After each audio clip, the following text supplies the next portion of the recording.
प्रशांत जी, किसी भी सरकारी ऑफिस में चले जाइए दिल्ली में, आईएएस ऑफिसर, आईएफएस ऑफिसर, हमारे न्यूज़ मीडिया में सारे न्यूज़ चैनल सब कुछ बिहार के लोग ही चलाते हैं। ये भी एक बहुत बड़ा भ्रम है। और नहीं, जब हर जगह आप जाएंगे ना, कस्टम्स, इनकम टैक्स, हर जगह अगर ये सब चला सकते हैं, अगर बाकी संस्थाएं चला सकते हैं, तो ऐसे क्यों है कि बिहार में नहीं चला सकते? मैं आपको बता रहा हूँ, एक बहुत बड़ा ये भ्रम है कि बिहार से बड़े आईएएस आईपीएस होते हैं बहुत लोग। आईआईटी मैं बता रहा हूँ, जो भी रिजल्ट्स आते हैं सब बिहार के होते हैं। उसको ध्यान से देखिए जरा। आईएएस आईपीएस आईआईटी वो कर रहा है जो बिहार का है लेकिन बिहार से बाहर चला गया है। बिहार से आईएएस आईपीएस आज से 20 साल पहले बनते थे। पटना जैक्सन हॉस्टल से 5 लोग तब करते थे, एक साइंस कॉलेज के कैवेंडिश और फैराडे से लड़के तब करते थे जब वहां पढ़ाई होती थी। आज बिहार से जो आईआईटी कर रहा है वो बिहारी है, लेकिन वो कोटा में जाके कोचिंग कर रहा है।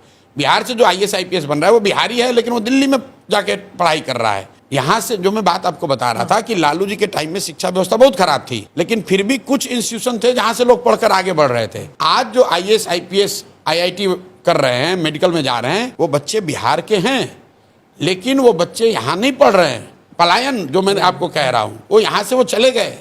10वीं 12वीं के बाद परिवार ने अपना जमीन, चूंकि शिक्षा को लेकर लोगों के मन में ये है कि भाई गरीबी से निकलना है तो हमको आईएएस आईपीएस बनना है, हमको लाल बत्ती चाहिए। ये गांव-गांव में क्लीसेड है, तो लोग अपना जमीन बेच कर भी जा रहे हैं। आप दिल्ली में जितने भी कॉलोनी है जहां लोग कोचिंग ट्यूशन कर रहे हैं, उसमें बहुतायत बिहार के लोग हैं। हाँ। कोटा में बहुतायत बिहार के लोग हैं। इंजीनियरिंग करने वाले किसी कॉलेज में आप बेंगलोर में जाइए, तमिलनाडु में जाइए, सब बिहार के लोग हैं। तो वो तो बिहार में होता तब बिहार का फायदा होता तो ना। आप क्या करेंगे अगर सरकार में आएंगे, अगर आप मुख्यमंत्री बनेंगे, तो इसको कैसे? पहली बात कि मेरे मुख्यमंत्री की बात नहीं है, जन सुराज ने जो फंडामेंटल 3 बातें कही हैं कि 15 साल से कम उम्र के बच्चों के लिए बिहार में इतनी अच्छी शिक्षा की व्यवस्था बनाई जाए कि वो व्यवस्था पर बोझ न बने। और उसके लिए हम लोग 2 काम कर रहे हैं। पहला तो ये कर रहे हैं कि हर गांव में स्कूल बनाने के बजाय हर प्रखंड में कम से कम हम लोग 5 विश्व स्तरीय विद्यालय बनाना चाहते हैं, जो नेतरहाट का मॉडल यहाँ पर बिहार में है।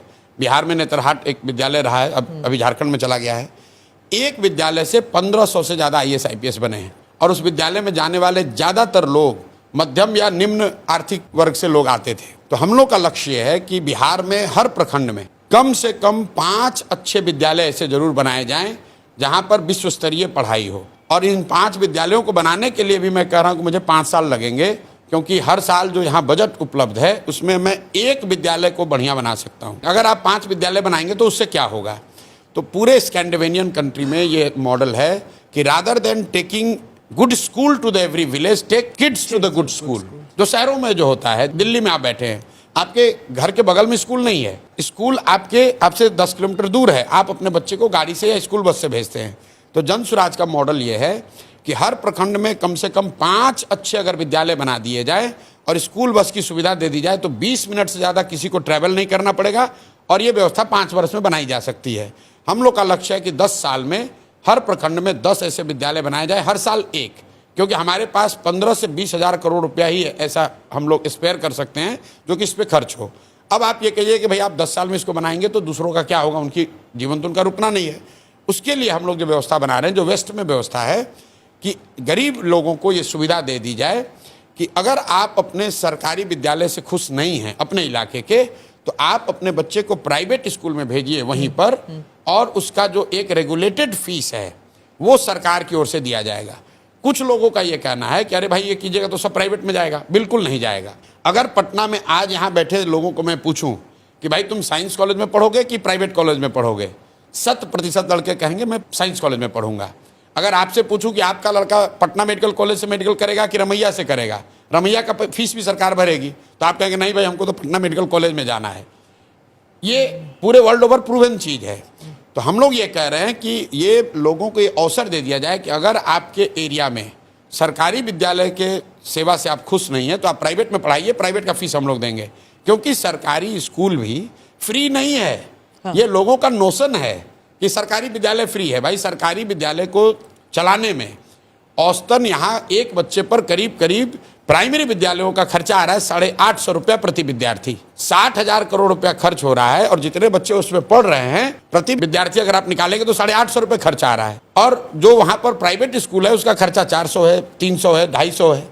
तो व्हाट वी आर सेइंग, जो सरकारी विद्यालय है उसको अगले 5 से 10 साल में इतना अच्छा बनाया जाए कि वो एस्पिरेशनल विद्यालय बन जाए, और तब तक जो गरीब लोग हैं उनको ये सुविधा दी जाए कि आप प्राइवेट में अपने बच्चे को पढ़ाइए, उसका रेगुलेटेड फीस सरकार देगी। तो जो बजट अवेलेबल है अभी हम लोग के पास, उससे उसको हम लोग 3 भाग में बांटना चाह रहे हैं। एक 15 से 20 हजार करोड़ रुपया हम लोग ये नए वर्ल्ड स्केल के स्कूल बनाना चाहते हैं, उस पर खर्च करना चाहते हैं। हर साल 550 विद्यालय बनाएंगे, तो अगले 5 साल में 2500, अगले 10 साल में 5000 विद्यालय बन जाएंगे। उस पर करीब करीब 5 लाख करोड़ रुपया हम लोग खर्च करना चाहते हैं। ऐसे तो आप 3 इलेक्शन जीतना होगा आपको। तो हम इलेक्शन जीतने के लिए काम नहीं कर रहे हैं। देखिए कोई आकर जब तक आप इलेक्शन नहीं जीतेंगे तब करेंगे 10 साल की बात कर रहे हैं, एक इलेक्शन अभी और एक इलेक्शन बाद में। जिस दिन काम कर दिया तो दूसरा इलेक्शन अपने आप बैठ के जीतेंगे, उसकी चिंता नहीं है। मैं उनमें से नहीं हूं जो ये कहेगा कि मैं आऊंगा और कल बिहार की व्यवस्था सुधर जाएगी। नहीं सुधरेगी। अगर आपको वर्ल्ड क्लास स्कूल बनाने हैं तो उसके लिए 10 साल का प्लान होना चाहिए, 5 लाख करोड़ रुपए लगेंगे, और उसको मैं बता रहा हूं कि इंक्रीमेंटली कैसे 10 साल में किया जाएगा।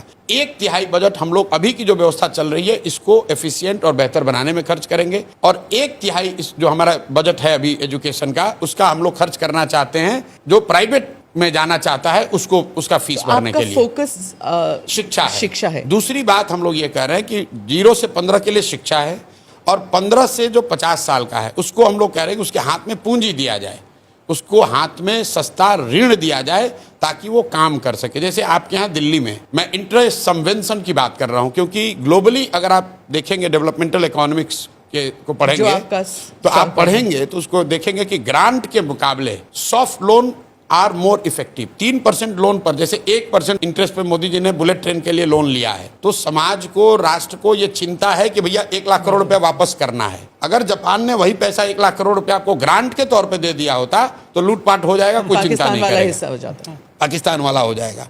तो ये ग्लोबली प्रूवन मॉडल है कि ग्रांट जब आपको मिलता है तो आप उसको रिस्पेक्ट नहीं करते हैं। तो बिहार में हम लोग इंटरेस्ट सबवेंशन स्कीम लाना चाहते हैं, जहां आपको 10%, 12% ब्याज ना देना पड़े, 4% ब्याज देना पड़े। अगर आप रोजी रोजगार का अवसर यहाँ पैदा करेंगे, पहले आप 3 फंडामेंटल चीज समझिए। 0 से 15 में हम चाहते हैं कि बच्चों के लिए पढ़ाई की व्यवस्था इतनी अच्छी हो कि वो आगे चलकर व्यवस्था पर बोझ ना बढ़े। 15 से 50 के लोगों को हम लोग वो पूंजी उपलब्ध कराना चाहते हैं ताकि वो अपने पैर पर खड़ा हो। वो पूंजी आएगा कहाँ से, वो मैं आपको बता रहा हूँ।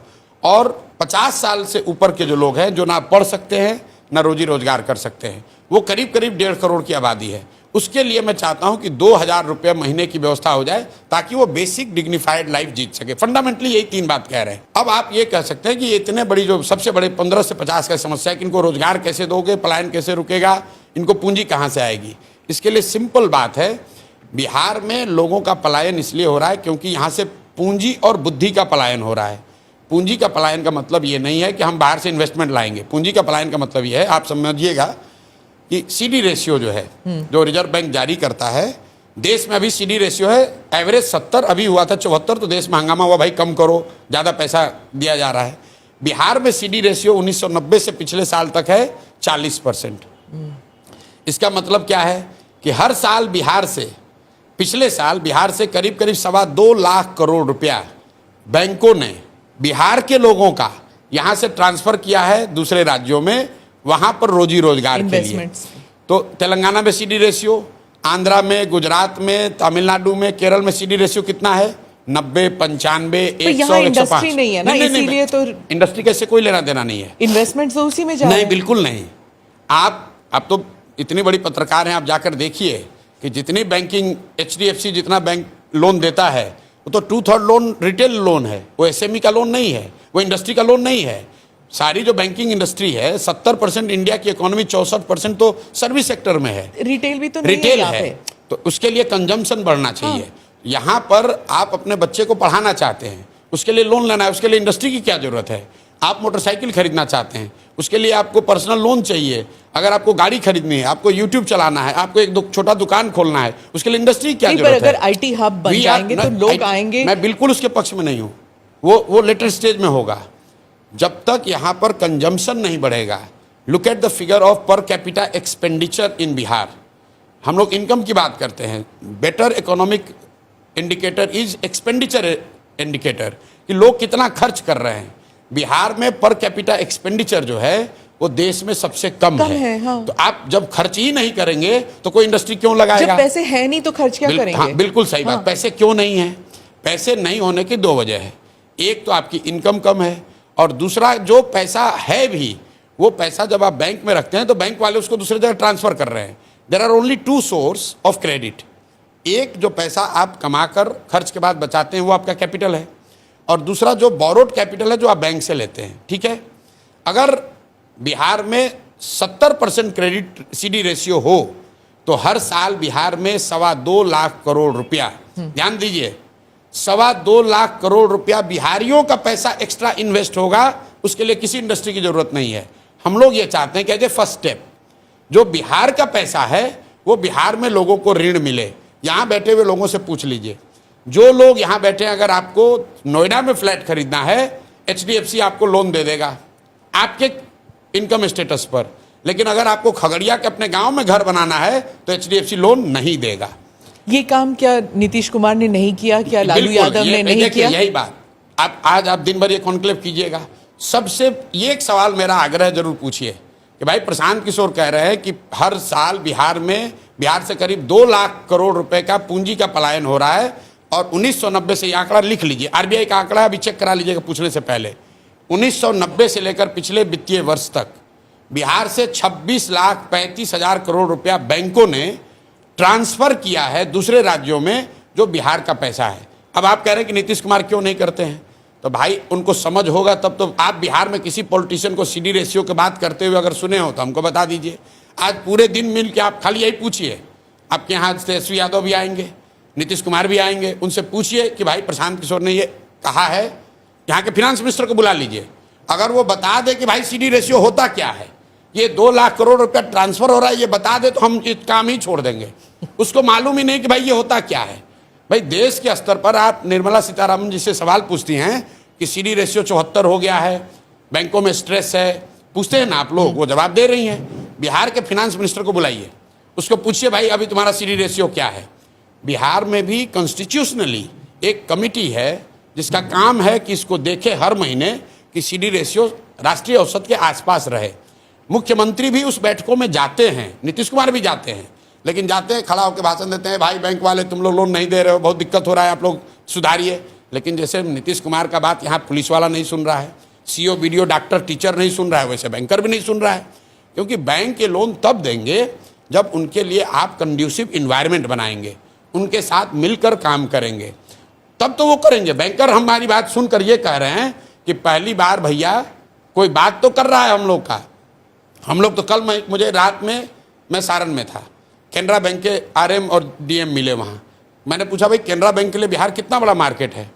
बोला सर बहुत बड़ा मार्केट है। हमने बोला क्रेडिट के लिए या डिपॉजिट के लिए? कहता सर अभी तो डिपॉजिट के लिए है, आप आ जाए, आप जैसे लोग आ जाए तो हम लोग चाहते हैं यहाँ लोन भी दें। यहाँ लोन देने के लिए कोई सुविधा ही नहीं है। प्रशांत जी, आप कह रहे हैं कि नीतीश कुमार की बात कोई नहीं सुनता है, दरोगा अरे भाई अगर नहीं सुन रहा है तो सीडी रेशियो 40 क्यों है? तो और सुनिए एक बात, चूंकि आपका हम इसीलिए पहले आए हैं कि आपके पास दिन भर आपका कार्यक्रम है।